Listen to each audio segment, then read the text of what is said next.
একটা ছোট রাজ্য, কিন্তু এতগুলি মন্দির, শক্তিপীঠ, রাজপ্রাসাদের ধারে ভুবনেশ্বরী, 14 দেবতার আলাদা মন্দির আর পাহাড়ের কোণে বুদ্ধ প্যাগোডা। ভাবতে পারেন সবই আছে একই রাজ্যে।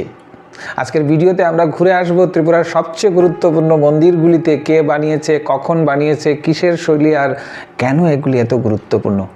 চলুন শুরু করা যাক ত্রিপুরার হৃদয় থেকে, মাতাবাড়ি মন্দির থেকে। Welcome to my channel history IQ. Tripura Sundari মন্দির বা মাতাবাড়ি মন্দির, উদয়পুর। আমাদের প্রথম গন্তব্য ত্রিপুরা সুন্দরী মন্দির, যাকে সবাই বেশি করে চেনে মাতাবাড়ি নামে। এটা আছে গোমতী জেলার উদয়পুরের মাতাবাড়ি পাহাড়ি টিলার উপরে। এই মন্দিরটি নির্মাণ করেছিলেন মহারাজ ধন্য মাণিক্য। সালটা মনে রাখবেন, 1501 খ্রিস্টাব্দে। দেবী এখানে বিরাজ করছেন ত্রিপুরা সুন্দরী বা ত্রিপুরেশ্বরী রূপে। এটি কিন্তু একটি শক্তিপীঠ, 51 পীঠের একটি পীঠ।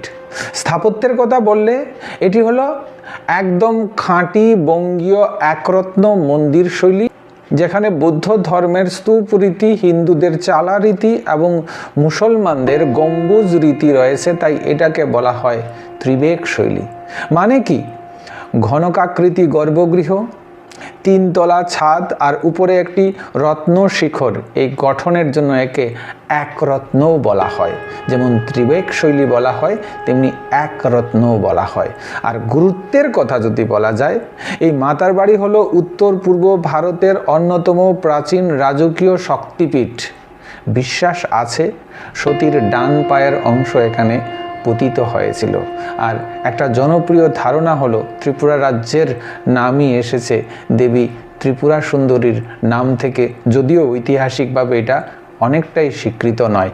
ঐতিহাসিকভাবে স্বীকৃত যে ত্রিপুরার নাম থেকেই ত্রিপুরা সুন্দরী নাম হয়েছে। যাই হোক, সেই বিতর্কে যাচ্ছি না। স্থাপত্যের যে রত্ন মন্দির ধারা আমরা দেখি, তা পরে ত্রিপুরায় আরও কিছু মন্দিরে প্রভাব ফেলেছে। মহারাজ ধন্য মাণিক্য এই মন্দির গড়ে তুলেছিলেন শুধু ভক্তি থেকে নয়, নিজের শাসনকে দেবী শক্তির অনুমোদন দেওয়ার জন্যও তিনি এই মন্দির নির্মাণ করেছিলেন। তাই মাতারবাড়ি আসলে রাজশক্তি এবং শাক্ত ধর্মের মিলিত একটা কেন্দ্র।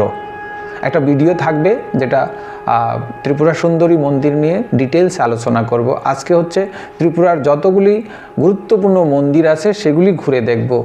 ভুবনেশ্বরী মন্দির কোথায় আছে? রাজনগর, উদয়পুর, রাঙ্গামাটি এলাকায়। অবস্থান একটু স্পষ্ট করে বলছি, এটা আছে রাজনগরে, উদয়পুর শহরের পূর্ব প্রান্তে, গোমতী নদীর তীরে আর পুরনো রাজপ্রাসাদের ধ্বংসাবশেষের পাশেই। এই মন্দিরটি নির্মাণ করেছিলেন মহারাজা গোবিন্দ মাণিক্য। সালটা ছিল আনুমানিক 1666 থেকে 1676 খ্রিস্টাব্দের মধ্যে। এখানে পূজিতা দেবী হলেন দেবী ভুবনেশ্বরী, অর্থাৎ শাক্ত ধারার দেবী। স্থাপত্য শৈলী হচ্ছে বঙ্গীয় চারচাল শৈলী, মানে হিন্দুদের চালা শৈলী। উঁচু বেদির উপর চতুষ্কোণ কক্ষ, একমুখী খিলান দরজা, বাঁকানো চালা আর উপরে ফিনিয়াল, এই সব মিলিয়ে খুব সুন্দর ছোট একটা মন্দির, যা ক্লাসিক বাংলার চালা ধরনের মন্দির। কিন্তু রাজকীয় আবহ নিয়ে এই মন্দির টিকে আছে। আর গুরুত্বের দিক থেকে বলতে গেলে এই মন্দিরটি মহারাজ গোবিন্দ মাণিক্যের প্রাসাদের ঠিক পাশেই ছিল। মানে রাজশক্তি তার দেবীর উপাসনা একসঙ্গেই ছিল। আর একটা দারুণ জিনিস, রবীন্দ্রনাথ ঠাকুর রাজর্ষি আর বিসর্জন এই কাহিনীতে এই ভুবনেশ্বরী মন্দিরকে অমর রেখেছেন। স্থাপত্যের এটাকে আমরা মাতার বাড়ির পরের ধাপ বলতে পারি। এখানে চারচাল রীতি, তুলনামূলক উঁচু বেদি আর নদীর পারে দিগন্তমুখী অবস্থান, সব মিলিয়ে রাজনগর রাঙ্গামাটি অঞ্চলের রাজকীয় শাসনের ধর্মীয় কেন্দ্র হিসাবে এই মন্দিরের আলাদা মর্যাদা রয়েছে। তারপরে আসছি চতুর্দশ দেবতার মন্দির। এখানে আছে পুরনো আগরতলার খয়েরপুরে এই চতুর্দশ দেবতার মন্দির। এই মন্দিরের নির্মাতা রাজা হলেন মহারাজ কৃষ্ণ মাণিক্য।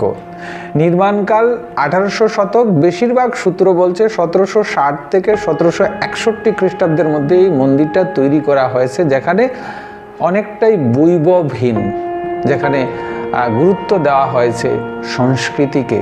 আর 1770-এর দিকে রাজধানী সরিয়ে আনার সময় চতুর্দশ দেবতার মূর্তিগুলি এখানে স্থাপন করা হয়।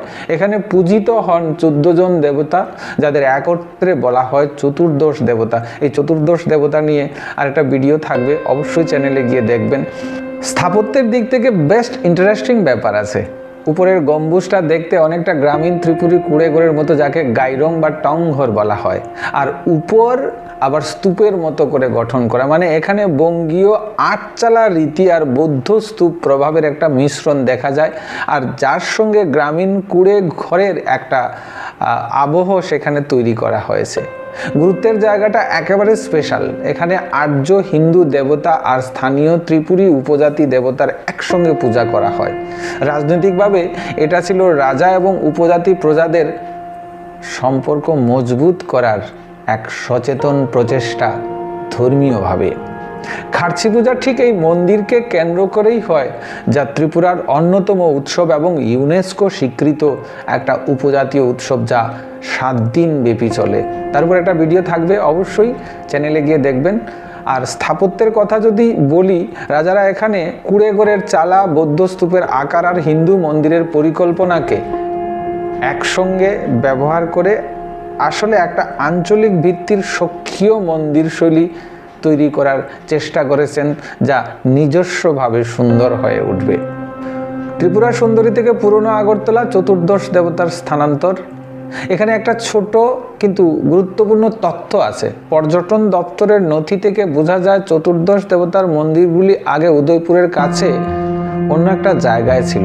পরে রাজা কৃষ্ণকিশোর মাণিক্য যখন রাজধানী স্থানান্তর করেন, তখন এই দেবমূর্তিগুলিকে পুরনো আগরতলায় এনে নতুন মন্দির স্থাপন করেন। মানে দেবমূর্তি পুরনো জায়গা উদয়পুরের কাছে। আর আমরা যে বর্তমান মন্দিরটা দেখি, সেটা মাণিক্য বংশের রাজাদের দ্বারা 1800 শতকের মধ্যভাগে নির্মিত। এখানে 2-3 প্রজন্মের রাজা জড়িত থাকার জন্যই সময় নিয়ে অনেক কনফিউশন হয়। 14 দেবতার মন্দির স্থানান্তরিত হয়েছে, রাঙ্গামাটি থেকে পুরাতন আগরতলায় স্থানান্তরিত হয়েছে, কিন্তু যে ভাব, ভক্তি এবং গুরুত্ব সেটা কখনো হ্রাস পায়নি। এবার আসছি দুর্গাবাড়ি আগরতলা। অবস্থান একদম আগরতলা শহরের মাঝামাঝিতে। এটা নির্দিষ্ট নির্মাতা, রাজা আর আসল সালটা খুঁটিনাটি হিসাবে দেখলে স্পষ্টভাবে কিছু লেখা নেই। তবে মোটামুটিভাবে জানা যায় এটি মাণিক্য রাজবংশের পৃষ্ঠপোষকতায় 19 শতকে আগরতলাকে রাজধানী হিসাবে গড়ে তোলার সময় প্রতিষ্ঠিত হয়েছে। দেবী এখানে দুর্গা। স্থাপত্য শৈলী হলো নগরভিত্তিক নব বাংলা শৈলী। শিখরযুক্ত গর্ভগৃহ, সামনে মণ্ডপ আর ইট ও চূন সুরকির ব্যবহারে তৈরি এক শহুরে মন্দিরের গঠন করা হয়। গুরুত্বের দিক থেকে এটা আগরতলার নগর জীবন আর শাক্ত উপাসনার মিলন কেন্দ্র। রাজপরিবারের দুর্গা পূজার ধারার সঙ্গে শহরকেন্দ্রিক গণ দুর্গা পূজার একটি ঐতিহাসিক সেতু তৈরি করে আসছে এই দুর্গাবাড়ি। আর এখনও দুর্গাবাড়ির পূজা দিয়ে সারা রাজ্যের পূজা যেমন শুরু হয়, দুর্গাবাড়ির বিসর্জন দিয়ে সারা রাজ্যের বিসর্জন শুরু হয় এবং রাজকীয় আদলে সেই বিসর্জন কিংবা পূজা পদ্ধতির পরম্পরা বজায় রাখা হয়েছে। এখানে একটা কথা স্পষ্ট করে বলাই ভালো, দুর্গাবাড়ি নিয়ে সরকারি নথিতে খুব নির্দিষ্ট সাল বা রাজার নাম নেই, তাই একে আমরা নিরাপদভাবে ধরে নিতে পারি এটা রাজকীয় পৃষ্ঠপোষকতায় 19 শতকে নগর শাক্ত মন্দির হিসাবে গড়ে উঠেছিল। উত্তর ত্রিপুরার কথা যদি বলি, ধর্মনগর কালীবাড়ি ধর্মনগর প্রধান শহর এবং ত্রিপুরার প্রত্যেকটা মন্দিরের সঙ্গে বা রাজপ্রাসাদের সঙ্গে একটা দিঘি খনন করার যে প্রথা রয়েছে ধর্মনগর শহরের মাঝামাঝিতে, সেই বৈশিষ্ট্য ধরা পড়ে। এখানকার কালীবাড়ি মূলত স্থানীয় জমিদার সমাজ আর মঠের পৃষ্ঠপোষকতায় গড়ে ওঠা। কোনো নির্দিষ্ট রাজা বা কোনো সন এখানে আমরা সরাসরি পাই না। নির্মাণকাল আনুমানিক 19 শতক। স্থানীয় ঐতিহ্য আর স্থাপত্য দেখে সময়টা অনুমান করা যায়। দেবী হচ্ছেন কালী, স্থাপত্য শৈলী হচ্ছে ইটের নির্মাণ, শিখর সহ নব বাংলার ধরনের শহুরে কালী মন্দির। আর এখন রিনোভেশন করে সেটাকে আরও সুন্দর রূপ দেওয়া হয়েছে, যেটা আধুনিক শিল্পধারার একটা বৈভব সেখানে ফুটে উঠেছে। এটা উত্তর ত্রিপুরার শাক্ত উপাসনার অন্যতম শহর কেন্দ্রিক তীর্থ। এখানে কালী পূজা, দুর্গাপূজা এবং বড় উৎসবের সময় ধর্মনগরের সামাজিক সাংস্কৃতিক জীবন এই মন্দিরকে ঘিরেই গড়ে উঠেছে। আবার আসছি কসবেশ্বরী মন্দির। পশ্চিম ত্রিপুরার গ্রামাঞ্চলে কসবা কালীবাড়ি এবং বাংলাদেশের সীমান্তবর্তী এলাকায় কসবা পশ্চিম গ্রামীণ এলাকা। এটা গড়ে উঠেছে মূলত গ্রামীণ সমাজের উদ্যোগে। মাণিক্য রাজারা হয়তো দান করেছেন, কিন্তু এমন প্রমাণ নেই যে অমুক রাজা সরাসরি মন্দিরটি নির্মাণ করেছেন। নির্মাণকাল আনুমানিক 1700 থেকে 1800 শতক হবে। লোক ঐতিহ্য অনুযায়ী মন্দিরটি বেশ প্রাচীন। দেবী গ্রামীণ রক্ষাকর্ত্রী কালী, এক ধরনের লোক রূপ রয়েছে তার। স্থাপত্যশৈলী একেবারে সরল লোক মন্দির শৈলী। ছোট গর্ভগৃহ, নিচু গঠন, টিলার উপরে ইট ও স্থানীয় উপাদানে ব্যবহার করে সেই মন্দিরটা তৈরি করা হয়েছে। আর বাড়তি অলঙ্করণের তেমন উপস্থিতি সেখানে লক্ষ্য করা যায় না। গ্রামীণ সমাজে কালী উপাসনা, রোগ, দুর্ভিক্ষ, প্রাকৃতিক দুর্যোগ থেকে রক্ষা পাওয়ায় লোক বিশ্বাস করে সবকিছু এই মন্দিরকে কেন্দ্র করে গড়ে উঠেছে। এবং আজও একটা প্রাকৃতিক দুর্যোগ বা খরা এবং বন্যা থেকে মুক্তি পাওয়ার জন্য লোক সেখানে উপাসনা বা প্রার্থনা করে থাকেন। রাজকীয় শক্তিপীঠের বাইরে গ্রামীণ শাক্ত ধর্মের নিজস্ব একটা ধারাকে বুঝতে কসবা কালীবাড়ি বিশেষ গুরুত্বপূর্ণ। তারপর মেলাগড়ের দিকে গেলে দেখা যায় বেড়াম্মা কালী মন্দির, বেড়াম্মা কালীবাড়ি, মেলাগড়, সিপাহীজলা, পশ্চিম ত্রিপুরা অঞ্চল। এটি মূলত স্থানীয় গ্রামীণ সমাজ আর পুরোহিত সম্প্রদায়ের উদ্যোগে গড়ে ওঠা একটি মন্দির। নির্মাণকাল আনুমানিক 1800 থেকে 1900 শতক। দেবী বেড়াম্মা, যিনি কালী দেবীরই এক লুকায়িত রূপ। স্থাপত্যশৈলী সরল লোক মন্দির শৈলী। গুরুত্বের জায়গাটা বেশ গভীর। এখানে এখনো তান্ত্রিক রীতিনীতি, বলি পূজা, লোকাচার প্রচলিত। ত্রিপুরার শাক্ত লোকধর্ম আজও এখানে জীবন্ত। তবে মন্দিরে বর্তমানে দেখা যায় দক্ষিণ ভারতীয় দ্রাবিড় শৈলীর কিছু রূপ রয়েছে। গ্রাম সমাজের সামাজিক ঐক্য, আচার, উৎসব, মেলা সবই এই মন্দিরকে কেন্দ্র করে গড়ে উঠেছে। এবার আসছি জগন্নাথ মন্দির। জগন্নাথ মন্দির বা জগন্নাথ বাড়ি অবস্থান হচ্ছে আগরতলার উজ্জয়ন্ত প্রাসাদ সংলগ্ন এলাকা, প্যালেস কম্পাউন্ড। নির্মাতা হচ্ছে মহারাজা রাধাকিশোর মাণিক্য আর নির্মাণকাল হচ্ছে 1900 শতক। উজ্জয়ন্ত প্রাসাদ তৈরি হয়েছে 1899 থেকে 1901 সালের মধ্যে। আর জগন্নাথ মন্দিরও সেই সময়সীমার মধ্যেই গড়ে উঠেছে বলে ধরা হয়। এখানে পূজিত হন জগন্নাথ, বলরাম, সুভদ্রা এবং ভগবান শ্রীকৃষ্ণ। স্থাপত্যশৈলী খুবই ইউনিক। বাইরের গঠন দেখে বোঝা যায় ইসলামীয় আরবীয় প্রভাব। অষ্টভুজ ভিত্তি, কলাম, কোণাকৃতি, শীর্ষ ইত্যাদি। কিন্তু ভেতরে আবার আছে প্রচলিত হিন্দু মন্দিরের গর্ভগৃহ। মানে এটা একটা মিশ্র শৈলী। কিছু সূত্রে এখানে হেমাদপন্থী আর আরবীয় শৈলীর প্রভাব এর কথাও বলা হয়ে থাকে। আর ত্রিপুরা মূলত শাক্ত প্রধান রাজ্য, যেখানে বৈষ্ণব ধর্মকে রাজকীয় স্বীকৃতি দেওয়ার অন্যতম বড় উদাহরণ হলো এই জগন্নাথ মন্দির।